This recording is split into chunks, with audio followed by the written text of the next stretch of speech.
খোরাসানের কালো পতাকাবাহী সেনাবাহিনী কারা, তারা কি ইতিহাসে গত হয়ে গিয়েছে নাকি নিকট ভবিষ্যতে আসবে? আমরা আজকের এই ভিডিওতে তাদের প্রকৃত পরিচয় সম্পূর্ণরূপে উদ্ঘাটন করব এবং সকল প্রমাণসহ তাদের অবস্থান আপনাদের জানিয়ে দিব ইনশাআল্লাহ। তবে এর পূর্বে খোরাসানের কালো পতাকাবাহী সেনাবাহিনীর আগমন সম্পর্কিত হাদিসগুলো নিয়ে একটু আলোচনা করব।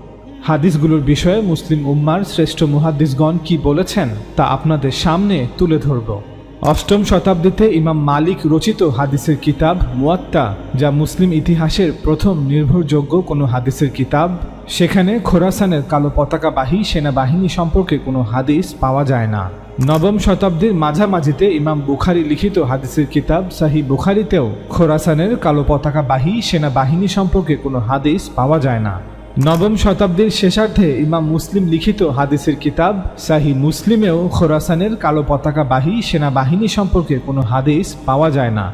অর্থাৎ সকল হাদিসের কিতাবের মধ্যে যে তিনটি কিতাবকে সবচেয়ে বিশুদ্ধ হাদিসের কিতাব মনে করা হয়, সেখানে খোরাসানের কালো পতাকাবাহী সেনাবাহিনী সম্পর্কে কোনো হাদিস আমরা খুঁজেই পাই না। তবে নবম শতাব্দীর মাঝামাঝিতে ইমাম আহমদ ইবনে হাম্বল লিখিত মুসনাদে প্রথম এই বিষয়ে হাদিস পাওয়া যায়।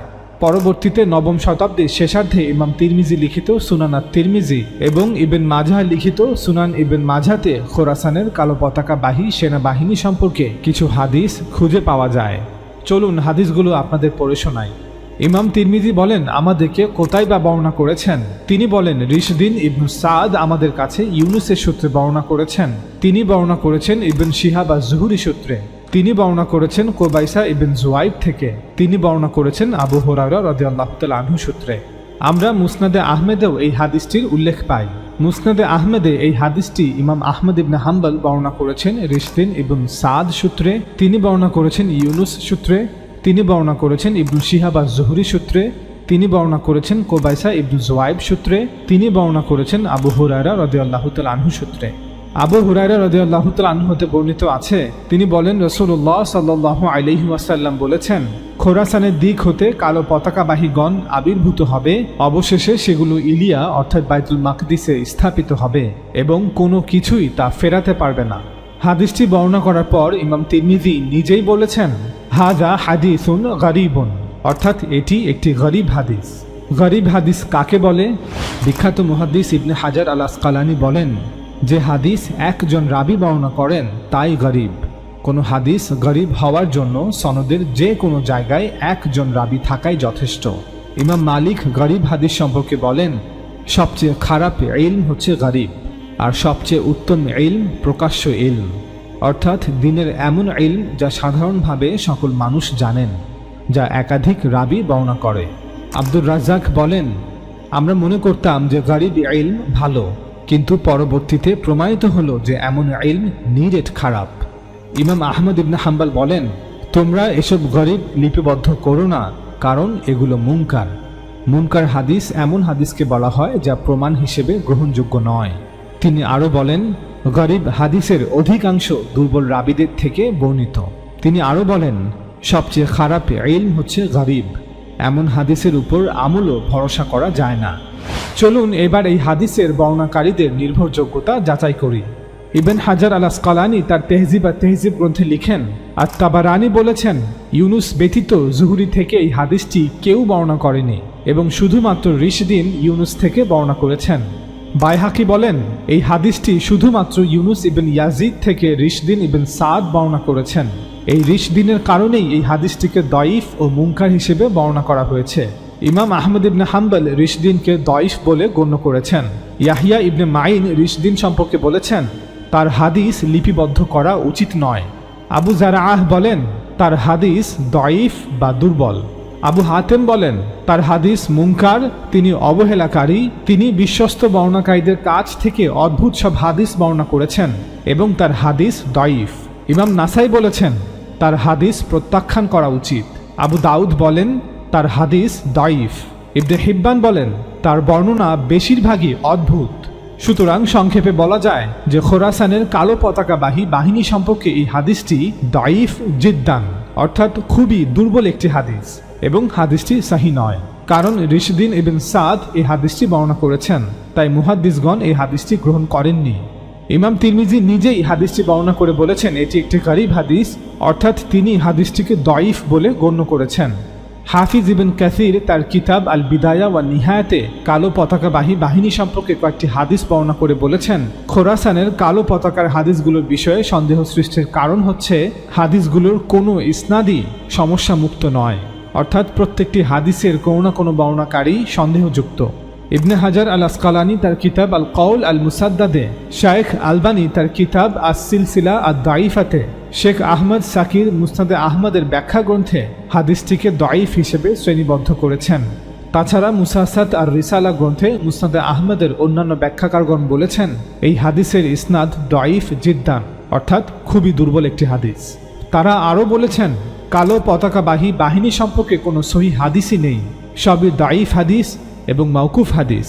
যেহেতু খোরাসানের কালো পতাকাবাহী বাহিনী সম্পর্কে বর্ণিত এই হাদিস দুটি গরীব হাদিস এবং এই হাদিস দুটির একমাত্র বর্ণনাকারী রিশদিন নিজেও একজন দুর্বল বর্ণনাকারী, তাই মুহাদ্দিসরা এই দুটি হাদিসকেই দুর্বল হাদিস বলেছেন, অর্থাৎ প্রমাণ হিসেবে এই হাদিস দুটি মোটেও গ্রহণযোগ্য নয়।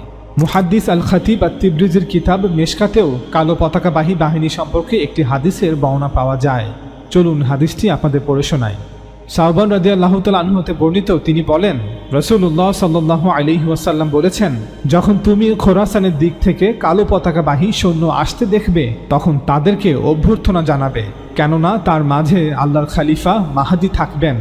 মেশকাতে উল্লেখিত এই হাদিসটি সংগ্রহ করা হয়েছে ইমাম আহমদ ইবনে হাম্বলের মুসনাদ ও ইমাম বাইহাকির দালাইলুন নবুয়াত হতে। হাদিসটি বর্ণনা করার পর মিশকাতুল মাসাবির লেখক আত-তিবরিজি নিজেই হাদিসটিকে দুর্বল বলে ঘোষণা করেছেন। হাযা হাদিসুন দাঈফুন, অর্থাৎ এটি একটি দঈফ হাদিস, একটি দুর্বল হাদিস। সুনান ইবন মাজাতেও কালো পতাকাবাহী বাহিনী সম্পর্কে একটি হাদিসের বর্ণনা পাওয়া যায়। চলুন হাদিসটি আপনাদের পড়ে শোনাই। ইবন মাজাহ বলেন আমাদেরকে ওসমান ইবনু আবি শাইবাহ বর্ণনা করেছেন, তিনি বলেন আমাদেরকে মুয়াবিয়া ইবনু হিশাম বলেছেন, তিনি বলেন আমাদেরকে আলী ইবনু সালিহ বলেছেন, তিনি বলেছেন ইয়াজিদ ইবনু আবি জিয়াদের সূত্রে, তিনি ইব্রাহিমের সূত্রে, তিনি আলকামার সূত্রে, তিনি আব্দুল্লাহ ইবনে মাসউদ রাদিয়াল্লাহু তাআলা আনহু এর সূত্রে। আব্দুল্লাহ রাদিয়াল্লাহু তাআলা আনহু থেকে বর্ণিত, একদা আমরা যখন রাসূল সাল্লাল্লাহু আলাইহি ওয়াসাল্লামের নিকট বসা ছিলাম তখন হাশিম বংশীয় কতক যুবক তার নিকট উপস্থিত হলো। তাদেরকে দেখতে পেয়ে নবী সাল্লাল্লাহু আলাইহি ওয়াসাল্লামের চক্ষুদ্বয় অশ্রুসিক্ত হলো এবং তার চেহারা বিবর্ণ হয়ে গেল। রাবী বলেন আমি বললাম আমরা সব সময় আপনার চেহারায় দুশ্চিন্তার ছাপ লক্ষ্য করি। রাসূলুল্লাহ সাল্লাল্লাহু আলাইহি ওয়াসাল্লাম বলেন আমার আহলে বাইতের জন্য আল্লাহ তাআলা পার্থিব জীবনের পরিবর্তে আখিরাতের জীবনকে পছন্দ করেছেন। আমার আহলে বাইত আমার পরে অচিরেই কঠিন বিপদে লিপ্ত হবে, দুঃখ কষ্টের শিকার হবে এবং দেশান্তরিত হবে। এরপর পূর্ব দেশ থেকে কালো পতাকাধারী কতক লোক তাদের সাহায্যার্থে এগিয়ে আসবে, তারা কল্যাণ প্রার্থনা করবে কিন্তু তা তাদের দেয়া হবে না। তারা লড়াই করবে এবং বিজয়ী হবে, শেষে তাদেরকে তা দেয়া হবে যা তারা চেয়েছিল, কিন্তু তারা তা গ্রহণ করবে না। অবশেষে আমার আহলে বাইতের একজন লোকের নিকট তা সুপর্দ করা হবে, সে পৃথিবীকে ইনসাফে পরিপূর্ণ করবে যেমনিভাবে লোকেরা একে জুলুমে পূর্ণ করেছিল। তোমাদের মধ্যে যারা সে যুগ পাবে তারা যেন বরফের উপর হামাগুড়ি দিয়ে হলেও তাদের নিকট চলে যায়, অর্থাৎ সেই বাহিনীর সাথে যোগ দেয়। এই হাদিসটি সম্পর্কে মুহাদ্দিসগণ বলেন হাদিসটি ইমাম ইবন মাজাহ এককভাবে বর্ণনা করেছেন। আলবানী এই হাদিসটিকে দঈফ বলেছেন। এই হাদিসের একজন রাবী মুয়াবিয়াহ বিন হিশাম সম্পর্কে আবুল ফারাজ আল জাউজি বলেন তার থেকে কেউ হাদিস শ্রবণ করেনি, তবে যারা হাদিস শ্রবণ করেছে তারা তা বর্জন করেছে। আবু বাকার আল বাইহাকি বলেন তিনি নির্ভরযোগ্য নয়। আবু হাতিম আর রাজি বলেন তিনি সত্যবাদী। আবু হাতিম বিন হিব্বান বলেন তিনি সত্যবাদী তবে হাদিস বর্ণনায় ভুল করেন। ইমাম আহমদ ইবনে হাম্বল বলেন তিনি সত্যবাদী তবে হাদিস বর্ণনায় অধিক ভুল করেন। ইয়াজিদ বিন আবু জিয়াদ সম্পর্কে আবু আহমদ আল হাকিম বলেন তিনি আহলে ইলমের নিকট নির্ভরযোগ্য নয়। আবু আহমদ বিন আদি বলেন তিনি কুফা শহরের শিয়াদের একজন। আবু বাকর আল বাইহাকি ও আবু হাতিম আর রাজি বলেন তিনি নির্ভরযোগ্য নয়। আবু দাউদ আস-সাজিস্তানি বলেন তার হাদিস কেউ বর্ণনা করেছেন এই মর্মে আমার জানা নেই। আবু জুরআহ আর রাজি বলেন তিনি রাবী হিসেবে দুর্বল, তার থেকে হাদিস গ্রহণ করা যায় তবে তা দলিলযোগ্য নয়। ইমাম তিরমিজি বলেন তিনি সত্যবাদী তবে হাদিস বর্ণনায় ভুল করেন। ইমাম আহমদ ইবনে হাম্বল বলেন তার স্মৃতিশক্তি ভালো ছিল না। ইব্রাহিম বিন ইয়াকুব আল জাউজুজানি বলেন, আমি আহলে ইলমদের বলতে শুনেছি তারা তাকে দুর্বল বলতেন। ইমাম দারাকুতনি বলেন, তিনি দুর্বল, তিনি হাদিস বর্ণনায় অধিক ভুল করেন। আব্দুল বাকি ইবনুল কানি বলেন, তিনি রাবি হিসেবে দুর্বল। ইয়াহিয়া বিন মাইন বলেন, তার হাদিস দ্বারা দলিল গ্রহণযোগ্য নয়। হাদিস বর্ণনাকারীদের নির্ভরযোগ্যতার বিষয়ে এই দীর্ঘ আলোচনা হতে আমরা প্রমাণ করার চেষ্টা করলাম যে খোরাসানের কালো পতাকাবাহী বাহিনী সম্পর্কে বর্ণিত সবগুলো হাদিস দাঈফ, যা প্রমাণ হিসেবে মোটেও গ্রহণযোগ্য নয়। এখন প্রশ্ন হলো, এই হাদিসগুলো কিভাবে অস্তিত্বে এলো? উত্তর, উমাইয়াদের বিরুদ্ধে আব্বাসীয়দের বিদ্রোহের সময় আব্বাসীয় বিপ্লবের প্রতি সকল মুসলমানদের সমর্থন সহযোগিতা লাভের উদ্দেশ্যে এই মিথ্যা হাদিসগুলো তৈরি করে তা মানুষের মধ্যে ছড়িয়ে দেয়া হয়। অষ্টম শতাব্দীতে সংঘটিত উমাইয়াদের বিরুদ্ধে এই যুদ্ধ ও বিদ্রোহের পুরো সময়টিতে আব্বাসীয়রা কালো পতাকা ব্যবহার করত এবং তাদের এই বিদ্রোহ শুরু হয়েছিল মুসলিম খিলাফতের পূর্বাঞ্চল হতে, আরও নির্দিষ্ট করে বললে খোরাসান ও তার পার্শ্ববর্তী অঞ্চলগুলো হতে। উমাইয়া শাসন আমলের শেষ দিকে খোরাসান ছিল শিয়াপন্থী কার্যকলাপের প্রধান স্থান, যা তৎকালীন সময়ে হাশিমিয়া আন্দোলন হিসেবে পরিচিত ছিল, যা পরবর্তীতে আব্বাসীয় বিপ্লবের জন্ম দেয়। খোরাসান অঞ্চল তৎকালীন মুসলিম খিলাফতের রাজধানী সিরিয়ার দামেস্ক হতে অনেক দূরবর্তী এবং সীমান্ত অঞ্চল হওয়ায় উমাইয়ারা এই বিদ্রোহ দমন করতে সক্ষম হয়নি। পরবর্তীতে এই বিদ্রোহ ধীরে ধীরে পুরো ইরান ও ইরাকে ছড়িয়ে পড়ে। এই বিপ্লবের কারণে 750 খ্রিস্টাব্দে উমাইয়া রাজবংশের পতন ঘটে এবং আব্বাসীয়রা ক্ষমতা দখল করে। উমাইয়া খিলাফতের পতন এবং আব্বাসীয় খিলাফত প্রতিষ্ঠা পরবর্তী সময়ে এই কালো পতাকাকে আব্বাসীয় রাজবংশের সরকারি পতাকা হিসেবে ঘোষণা করা হয়। উমাইয়াদের বিরুদ্ধে আব্বাসীয়দের এই বিপ্লবকে তৎকালীন সময়ে হারাকাতুর রিজালি সিয়াবিস সাউদাই অর্থাৎ কালো পোশাকের পুরুষদের আন্দোলনও বলা হতো। মঙ্গল বাহিনী কর্তৃক আব্বাসীয় খিলাফতের অবসান পর্যন্ত এই কালো পতাকাই ছিল তাদের সরকারি পতাকা। চলুন ইতিহাসের এই অধ্যায় নিয়ে আরও বিস্তারিত আলোচনা করা যাক। এজন্য আমাদের 70 বছর পেছনে ফিরে যেতে হবে, যখন 680 খ্রিস্টাব্দের অক্টোবর মাসে কুফা সফরকালে হুসাইন রাদিয়াল্লাহু তাআলা আনহু এবং তার পরিবারের অনেক পুরুষ সদস্যকে বর্তমান ইরাকের কারবালা নামক প্রান্তরে শহীদ করা হয়। সেদিন কারবালার যুদ্ধে ইয়াজিদের বাহিনী প্রায় 70 জনকে হত্যা করেছিল। এই ঘটনার পর উমাইয়া খিলাফতের খলিফা ইয়াজিদের বিরুদ্ধে আব্দুল্লাহ ইবনে জুবাইর রাদিয়াল্লাহু তাআলা আনহু বিদ্রোহ ঘোষণা করেন।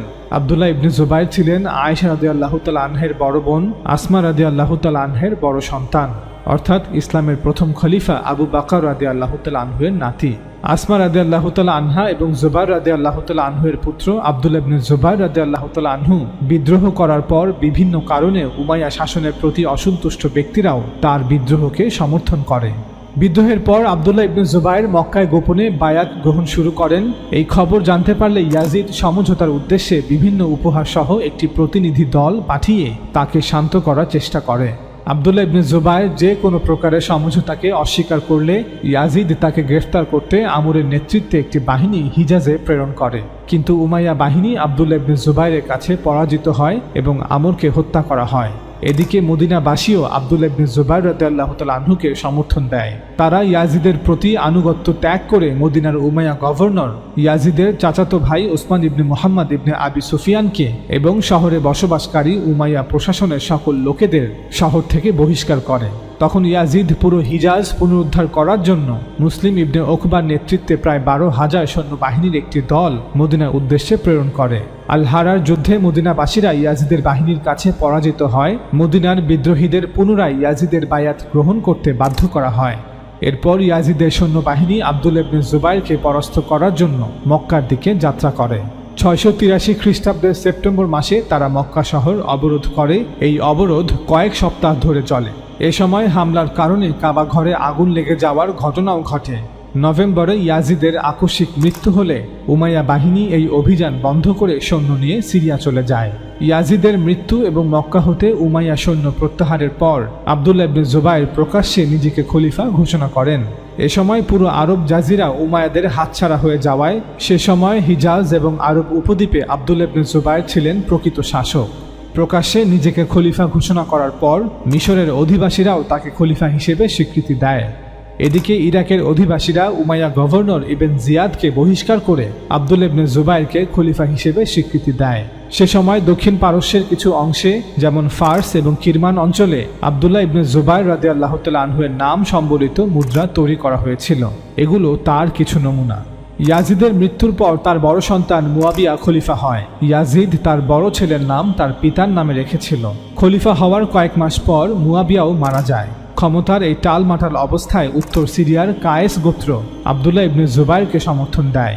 এরপর একে একে সিরিয়ার 3টি অঞ্চল হেমস, কিন্নাসরিন এবং ফিলিস্তিনের গভর্নররাও আবদুল্লাহ ইবনে জুবাইরকে সমর্থন দেয়।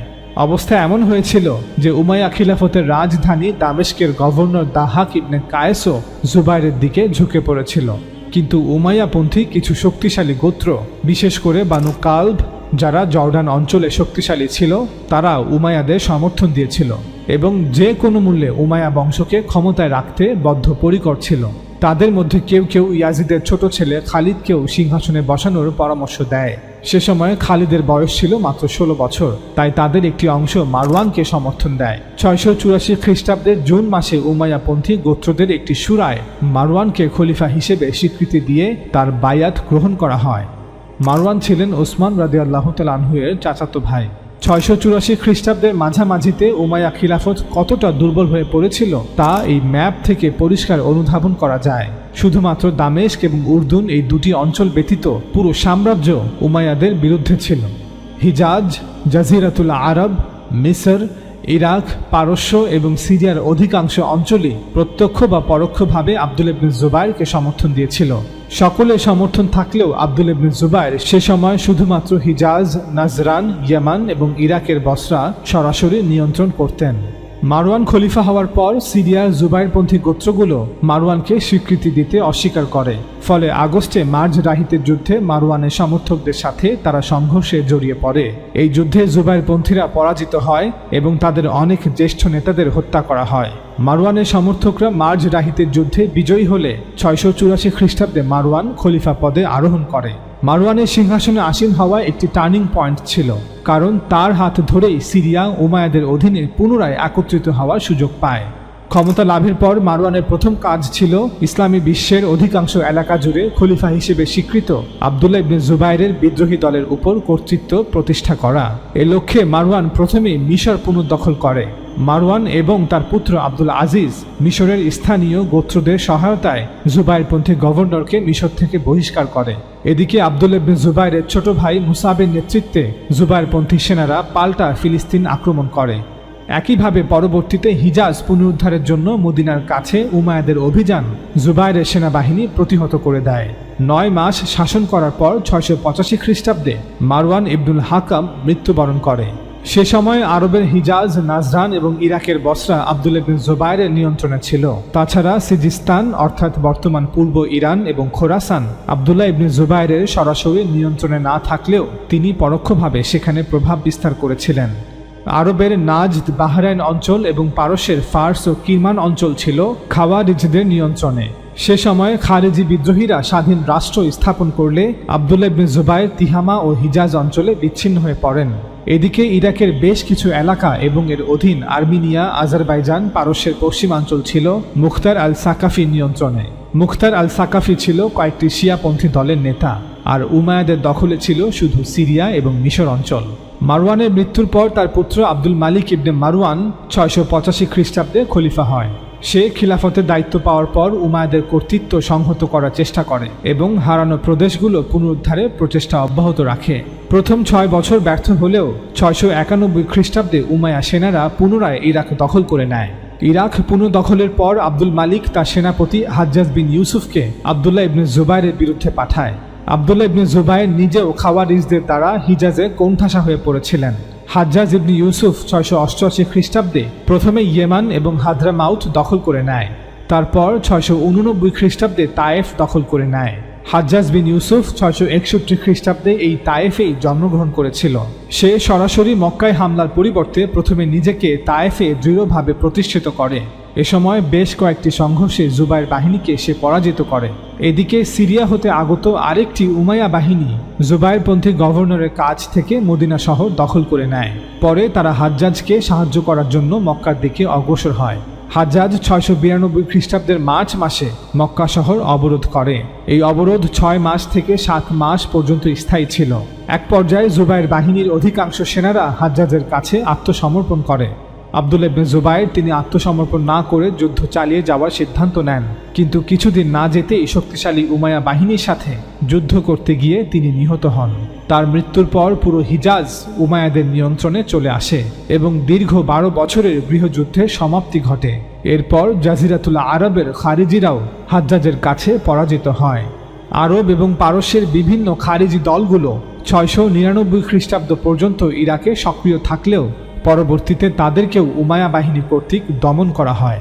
উমাইয়াদের কাছে পরাজয়ের পর খারিজিদের কট্টরপন্থী অংশটি বিলুপ্ত হয়ে গেলেও মধ্যপন্থী খারিজিরা তখনও টিকে ছিল। তাদের অধিকাংশই উত্তর পশ্চিম আফ্রিকা, বর্তমান আলজেরিয়া, তিউনিসিয়া, মরক্কো, মুরতানিয়া অঞ্চল এবং দক্ষিণ আরবের ওমান অঞ্চলে চলে যায়। আব্দুল মালিকের এই বিজয়গুলোর মাধ্যমে উমাইয়ারা গোটা মুসলিম বিশ্বে তাদের কর্তৃত্ব পুনরুদ্ধার করে। উমাইয়া রাজবংশ পরবর্তীতে আরও 58 বছর মুসলিম বিশ্ব শাসন করে। আফগান পাকিস্তান সীমান্ত অঞ্চল চিত্রালে তৈরি আফগানি পাকুল বা পাশতুন টুপি সংগ্রহ করতে আমাদের দ্য বিলিভারসুক ফেসবুক পেজে অথবা হোয়াটসঅ্যাপ নাম্বারে অর্ডার করুন। অর্ডার করতে নিচে ডেসক্রিপশন বক্সে দেওয়া লিঙ্কে ক্লিক করুন। 705 খ্রিস্টাব্দে আব্দুল মালিকের মৃত্যুর পর পরবর্তী 35 বছর উমাইয়া সাম্রাজ্যে তেমন কোনো উল্লেখযোগ্য বিদ্রোহ সংঘটিত হয়নি। তবে 740 খ্রিস্টাব্দে দশম উমাইয়া খলিফা হিশাম ইবনে আব্দুল মালিকের শাসনামলে উত্তর পশ্চিম আফ্রিকায় খারিজি এবং স্থানীয় কিছু বারবার গোত্র মিলে উমাইয়াদের বিরুদ্ধে বিদ্রোহ করে। 741 খ্রিস্টাব্দে হিশাম প্রায় 27,000 বাহিনী প্রেরণ করে সেই বিদ্রোহ দমন করে। পরবর্তীতে 742 খ্রিস্টাব্দে আবার বিদ্রোহ করার চেষ্টা করা হলে তাদেরকে আবারও দমন করা হয়। 740 খ্রিস্টাব্দে হুসাইন রাদিয়াল্লাহু তাআলা আনহুর নাতি যায়েদ ইবনে আলী কুফা শহরে বিদ্রোহ ঘোষণা করেন। কুফা শহরে বিদ্রোহ ঘোষণা করলে তৎকালীন গভর্নর ইউসুফ তাকে হত্যা করে। বলা হয় যায়েদের মৃত্যুই উমাইয়া খিলাফতের পতনের শুরু। 743 খ্রিস্টাব্দে হিশাম ইবনে আব্দুল মালিকের মৃত্যু হয়। তার মৃত্যুর পর পরবর্তী উত্তরসূরি হিসেবে দ্বিতীয় আল ওয়ালিদ খলিফার পদে আসীন হয়। দ্বিতীয় আল ওয়ালিদের শাসন আমলে ইয়াহিয়া ইবনে যায়েদ তার পিতা যায়েদ ইবনে আলীর মতোই বিদ্রোহ ঘোষণা করেন। 740 খ্রিস্টাব্দে ইয়াহিয়া উমাইয়া খিলাফতের বিরুদ্ধে কুফায় তার পিতার বিদ্রোহে যোগ দিয়েছিলেন। বিদ্রোহের সময় তার পিতাকে হত্যা করা হলে ইয়াহিয়া গোপনে পূর্বাঞ্চলীয় প্রদেশ খোরাসানের সারাক্স শহরে চলে যান। পরবর্তীতে খোরাসানি উমাইয়া বাহিনীর সাথে এক সংঘর্ষে তিনি নিহত হন। এদিকে ষষ্ঠ খলিফা আল ওয়ালিদের পুত্র তৃতীয় ইয়াজিদ 744 খ্রিস্টাব্দে একটি অভ্যুত্থানের মাধ্যমে খলিফা দ্বিতীয় আল ওয়ালিদকে ক্ষমতাচ্যুত করে। দ্বিতীয় আল ওয়ালিদ মাত্র 14 মাস খলিফা হিসেবে দায়িত্ব পালন করেছিল। ক্ষমতাচ্যুত হওয়ার পর সেনাপতি সুলাইমান ইবনে হিশাম তাকে হত্যা করে। সুলাইমান ইবনে হিশাম ছিল দশম খলিফা হিশাম ইবনে আব্দুল মালিকের পুত্র। তৃতীয় ইয়াজিদ খলিফা হিসেবে দায়িত্ব নেওয়ার 6 মাস পর অসুস্থ হয়ে মারা গেলে তার ভাই ইব্রাহিম ইবন আল ওয়ালিদ ক্ষমতায় বসে, কিন্তু তাকে দ্বিতীয় মারওয়ান ক্ষমতাচ্যুত করে নিজে খলিফার পদে আসীন হয়। দ্বিতীয় মারওয়ান ছিল চতুর্থ খলিফা মারওয়ানের নাতি। 744 খ্রিস্টাব্দে উত্তরাধিকার নিয়ে উমাইয়া রাজবংশের এই অভ্যন্তরীণ বিরোধের মাঝেই বিভিন্ন স্থানে বিদ্রোহ শুরু হয়ে যায়। আল দাহাক ইবন কায়েস আল শাইবানি ইরাকে একটি খারিজি বিদ্রোহ শুরু করে। সে সিরিয়ার বাহিনীকে পরাজিত করে কুফা শহর দখল করে নেয়। এদিকে সিরিয়ায় সেনাপতি সুলাইমান ইবন হিশাম মারওয়ানের বিরুদ্ধে চলে যায়। যদিও খলিফা দ্বিতীয় মারওয়ান ইরাক এবং সিরিয়ার এই বিদ্রোহগুলোকে দমন করতে সক্ষম হয়, কিন্তু বিভিন্ন অঞ্চলে বিশেষ করে খোরাসান, ইরান ও ইরাকে উমাইয়া বিরোধী আন্দোলন আবার জেগে ওঠে। ফলে হাশিমিয়া আন্দোলন, যা আব্বাসীয়রা পরিচালনা করছিল, তা অনেক সমর্থন লাভ করে। খোরাসান প্রদেশের উমাইয়া গভর্নর নাসির ইবন সাইয়ারের নেতৃত্বে উমাইয়া বাহিনীর সাথে হাশিমিদের নিয়মিতভাবে সংঘর্ষ হতো। ধীরে ধীরে খোরাসানের বিভিন্ন শহর হাশিমিদের নিয়ন্ত্রণে চলে আসে। খোরাসান প্রদেশে গভর্নর নাসির ইবন সাইয়ারের অবস্থান মজবুত করতে খলিফা নতুন করে খোরাসান প্রদেশে সেনাবাহিনী প্রেরণ করলে হাশিমিরা তাদেরকেও পরাজিত করে। ফলে গভর্নর নাসির ইবন সাইয়ার খোরাসান থেকে পলায়ন করে হামাদান শহরে চলে আসে।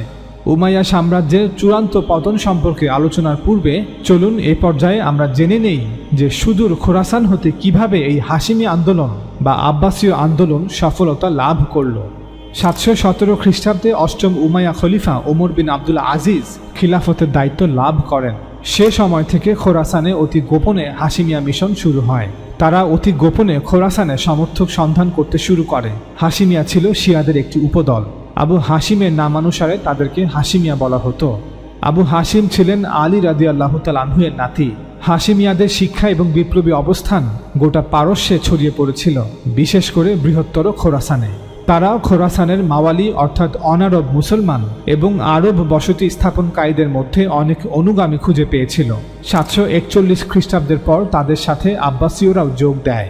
আব্বাসীয়রা ছিল আল্লাহ রাসূল সাল্লাল্লাহু আলাইহি ওয়াসাল্লামের চাচা আল আব্বাস রাদিয়াল্লাহু তাআলা আনহু এর বংশধর। শিয়া হাশিমিদের সাথে মিলে আব্বাসীয়রা ধীরে ধীরে উমাইয়া শাসনের বিরুদ্ধে খোরাসানে একটি গোপন প্রতিরোধ আন্দোলন গড়ে তোলে।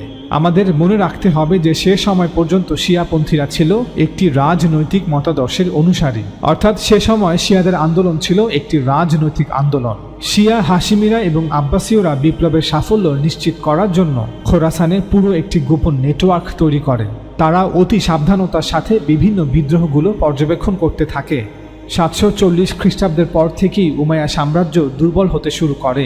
উমাইয়া রাজবংশের অভ্যন্তরীণ বিরোধের পাশাপাশি বিভিন্ন অঞ্চলে বিদ্রোহ দেখা দেয়, যেমন 740 খ্রিস্টাব্দে সংঘটিত ইরাকের জাইদি বিদ্রোহ, 740 থেকে 743 খ্রিস্টাব্দে সংঘটিত উত্তর পশ্চিম আফ্রিকার খারিজি বিদ্রোহ, ইয়েমান ও হিজাজের ইবাদি খারিজিদের বিদ্রোহ, 744 থেকে 748 খ্রিস্টাব্দে খোরাসান ও মধ্য এশিয়ার বিভিন্ন সক্রিয় শক্তিগুলোর সাথে খোরাসানের উমাইয়া গভর্নর নাসির ইবন সাইয়ারের দ্বন্দ্ব, উদাহরণস্বরূপ আল হারিস ইবন সুরাইজের বিদ্রোহ, আল কিরমানির বিদ্রোহ। 744 খ্রিস্টাব্দে সংঘটিত উমাইয়া রাজবংশের অভ্যন্তরীণ বিরোধ, অভ্যুত্থান, অবশেষে হাশিমি ও আব্বাসীয়দের সম্মিলিত খোরাসান বিদ্রোহ। আব্বাসীয়রা লম্বা সময় নিয়ে নিজেদের প্রস্তুত করেছিল যাতে সঠিক সময়ে মূল আক্রমণ শুরু করা যায়। খোরাসানে অবস্থিত হাশিমিয়া এবং আব্বাসীয়রা কি পরিমাণ সক্ষমতা অর্জন করেছে সে সম্পর্কে উমাইয়া খলিফা দ্বিতীয় মারওয়ানের কোনো ধারণাও ছিল না। একদিকে হাশিমিয়া এবং আব্বাসীয়রা দীর্ঘ 30 বছর ধরে প্রস্তুতি গ্রহণ করে নিজেদের গুছিয়ে নিয়েছে, তারা অতি গোপনে একটি বিশাল খোরাসান বাহিনী তৈরি করেছে। অন্যদিকে উমাইয়া সাম্রাজ্য চতুর্দিক হতে অবরুদ্ধ হয়ে আসছে। চতুর্দিকে শুধু অভ্যন্তরীণ দ্বন্দ্ব, বিদ্রোহ আর অভ্যুত্থানের আগুন। Professor emeritus জি.আর. হাউটিং বলেন, উমাইয়া শাসকরা যদি আব্বাসীয়দের প্রস্তুতি সম্পর্কে পূর্বেই অবগতও থাকত, তবুও তাদের পক্ষে আব্বাসীয়দের বিরুদ্ধে কার্যকরভাবে সংঘবদ্ধ হওয়া সম্ভব হতো না। 9 জুন 747 খ্রিস্টাব্দে খোরাসান বাহিনীর প্রধান সেনাপতি আবু মুসলিম সফলভাবে উমাইয়া শাসনের বিরুদ্ধে একটি প্রকাশ্য বিদ্রোহ শুরু করে, যা কালো পতাকার অধীনে পরিচালিত হয়েছিল। খোরাসান প্রদেশের রাজধানী মারভে আনুষ্ঠানিকভাবে প্রায় 10,000 সৈন্য নিয়ে আবু মুসলিমের নেতৃত্বে একটি বিদ্রোহ শুরু হয়। 14 ফেব্রুয়ারি 748 খ্রিস্টাব্দে খোরাসানের গভর্নর নাসির ইবন সাইয়ারকে বিতাড়িত করে তারা মারভে নিয়ন্ত্রণ প্রতিষ্ঠা করে। 749 খ্রিস্টাব্দের মার্চ মাসে ইস্পাহানে প্রায় 50,000 শক্তিশালী উমাইয়া বাহিনীকে পরাজিত করে আব্বাসীয়রা খোরাসান থেকে আরও পশ্চিমে অগ্রসর হতে থাকে। এদিকে দক্ষিণ পশ্চিম পারস্যের নাহাবান শহরে খোরাসান হতে পালিয়ে যাওয়া সকল উমাইয়া সৈন্যরা একত্রিত হয়। নাহাবানদের উমাইয়া বাহিনীকে শক্তিশালী করতে সিরিয়ার কয়েক হাজার সৈন্য সেখানে যোগ দেয়। আব্বাসীয়রা 2 মাসেরও বেশি সময় ধরে নাহাবান্ধ অবরোধ করলে এক পর্যায়ে উমাইয়ারা আত্মসমর্পণ করে। এভাবে প্রায় 90 বছর পর অবশেষে খোরাসানে উমাইয়া শাসনের অবসান ঘটে। একই সময়ে আব্বাসীয়রা খোরাসানে অবস্থিত নিশাপুর দখল করে নেয়। এদিকে আব্বাসীয় প্রধান সেনাপতি আবু মুসলিম খোরাসানের উত্তর পূর্বে আব্বাসীয়দের দখল জোরদার করছিল। ট্রান্স জোবজিয়ানা এবং ব্যাকট্রিয়া অঞ্চলে আব্বাসীয় গভর্নরদের নিযুক্ত করা হয়েছিল।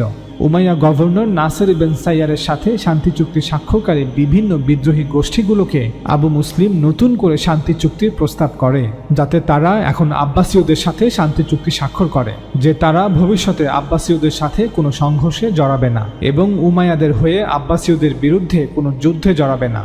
খোরাসানের রাজধানী মার্ভ শহর বিজয়, পশ্চিমে নাহাবান শহরে উমাইয়া বাহিনীর আত্মসমর্পণ এবং খোরাসান প্রদেশের সকল বিদ্রোহী গোষ্ঠীগুলোর সাথে শান্তি চুক্তি, এই 3টি সফলতার পর আব্বাসীয়রা ছিল খোরাসান অঞ্চলের একমাত্র শাসক। খোরাসান ও বৃহত্তর পারস্য বিজয়ের পর আব্বাসীয়রা কোনো সময় নষ্ট করেনি। আব্বাসীয় বাহিনী যাতে কুফা পৌঁছতে না পারে সেজন্য উমাইয়া সেনাপতি ইয়াজিদ ইবন ওমর আল ফাজারি 749 খ্রিস্টাব্দের আগস্ট মাসে আব্বাসীয় সেনাপতি আত-তাইয়ের নেতৃত্বে আব্বাসীয় বাহিনীর মুখোমুখি হওয়ার চেষ্টা করে। আব্বাসীয়রা আল ফাজারের বাহিনীকে প্রস্তুত হওয়ার সুযোগ না দিয়ে রাতের বেলাতেই অভিযান শুরু করে। অভিযানের সময় আব্বাসীয় সেনাপতি আত্তাই যুদ্ধে নিহত হয়। আল ফাজারি যুদ্ধে পরাজিত হয়ে তার বাহিনী নিয়ে ওয়াসিতে পালিয়ে যায়। আব্বাসীয়রা তাদের পিছু নিয়ে ওয়াসিত শহর অবরোধ করে। এই অবরোধ চলে 749 খ্রিস্টাব্দের আগস্ট থেকে 750 খ্রিস্টাব্দের জুলাই মাস পর্যন্ত। অর্থাৎ আব্বাসীয় বিপ্লব সফল হওয়া পর্যন্ত উমাইয়া বাহিনীর একটি বড় অংশের জন্য এই শহরটিই ছিল তাদের কারাগার। তারা নিজেরাই নিজেদের জন্য একটি কারাগার প্রস্তুত করেছিল, যেখানে আব্বাসীয় বাহিনী প্রায় 1 বছর তাদেরকে এই শহরে বন্দী করে রাখে। 749 খ্রিস্টাব্দে আব্বাসীয়রা ইউফ্রেটিস বা ফুরাত নদী পার হয়ে কুফা দখল করে। শুক্রবার 28শে নভেম্বর 749 খ্রিস্টাব্দে কুফার মসজিদে আস-সাফাকে নতুন খলিফা হিসেবে ঘোষণা করা হয়। আস-সাফা ছিল আল্লাহর রাসূল সাল্লাল্লাহু আলাইহি ওয়াসাল্লামের চাচা আল আব্বাস রাদিয়াল্লাহু তাআলা আনহুর বংশধর। আব্বাসীয়দের এই ঘোষণার ফলে হাশিমিয়ারা বিস্মিত হয়ে যায় এবং প্রতারিত বোধ করে, কারণ পূর্বে চুক্তি ছিল এই বিদ্রোহ সফল হলে আহলে বাইতের বংশধরদের মধ্যে হতে একজনকে খলিফা হিসেবে ঘোষণা করা হবে, কিন্তু এখন তাদের আর কিছুই করার ছিল না। কুফা শহরে খলিফার নাম ঘোষণা এবং খেলাফত প্রতিষ্ঠার পর আব্বাসীয় বাহিনী উত্তর ইরাকের মৌসুল শহরের দিকে অগ্রসর হতে থাকে। এদিকে উমাইয়া খলিফা মারওয়ান বর্তমান তুরস্কের হাররান অঞ্চল থেকে তার সৈন্যদের একত্রিত করে ইরাকের দিকে অগ্রসর হয়। 16 জানুয়ারি 750 খ্রিস্টাব্দে মৌসুল শহরের নিকট টাইগ্রিস নদীর একটি উপনদীর বাম তীরে এই দুই বাহিনী মুখোমুখি হয়। একদিকে উমাইয়া খলিফা দ্বিতীয় মারওয়ানের সেনাবাহিনী, অন্যদিকে আব্বাসীয়, শিয়া, খাওয়ারিজ এবং ইরাকি সম্মিলিত বাহিনী। জাব নদীর তীরে সংঘটিত হওয়ায় এই যুদ্ধকে জাবের যুদ্ধ বলা হয়। টানা 9 দিন যুদ্ধের পর আব্বাসীয় খলিফা আস-সাফার কাছে উমাইয়া খলিফা দ্বিতীয় মারওয়ান পরাজিত হয়। এই যুদ্ধে উমাইয়া বাহিনী সম্পূর্ণরূপে ধ্বংস হয়ে যায়। যুদ্ধে পরাজয়ের পর খলিফা দ্বিতীয় মারওয়ান সিরিয়ার মধ্য দিয়ে মিশরে পলায়ন করে। এদিকে ইরাক ও সিরিয়ার প্রতিটি উমাইয়া শহর আব্বাসীয়দের কাছে আত্মসমর্পণ করে। 750 খ্রিস্টাব্দের এপ্রিল মাসে উমাইয়া খিলাফতের রাজধানী দামেস্ক আব্বাসীয়রা দখল করে নেয়। আগস্ট মাসে খলিফা দ্বিতীয় মারওয়ান এবং তার পরিবারকে মিশরে খুঁজে বের করে হত্যা করা হয়। উমাইয়া পরিবারের অবশিষ্ট সদস্যদের অধিকাংশকে খুঁজে বের করে হত্যা করা হয়। তাদেরকে হত্যা করার পূর্বে আব্বাসীয়রা যখন উমাইয়া পরিবারের সদস্যদের জন্য সাধারণ ক্ষমা ঘোষণা করেছিল, তখন প্রায় 80 জন ক্ষমা পাওয়ার জন্য জড়ো হয়েছিল, কিন্তু সবাইকে হত্যা করা হয়েছিল। এদিকে ওয়াসিত শহরে বন্দী উমাইয়া সেনাপতি আল ফাজারি এবং তার বাহিনীকে আব্বাসীয়রা জুলাই মাসে সাধারণ ক্ষমার প্রতিশ্রুতি দিয়েছিল, কিন্তু আল ফাজারি দুর্গ থেকে বেরিয়ে আসার পরপরই তাকে হত্যা করা হয়। এভাবেই কালো পতাকাবাহী খোরাসান বাহিনীর প্রায় 3 বছরের সফল বিদ্রোহের মাধ্যমে উমাইয়া খিলাফতের অবসান ঘটে, যেখানে এক খলিফার নির্দেশে আরেক খলিফাকে হত্যা করা হয় এবং এক খেলাফতের মাধ্যমে আরেক খেলাফতকে ধ্বংস করা হয়।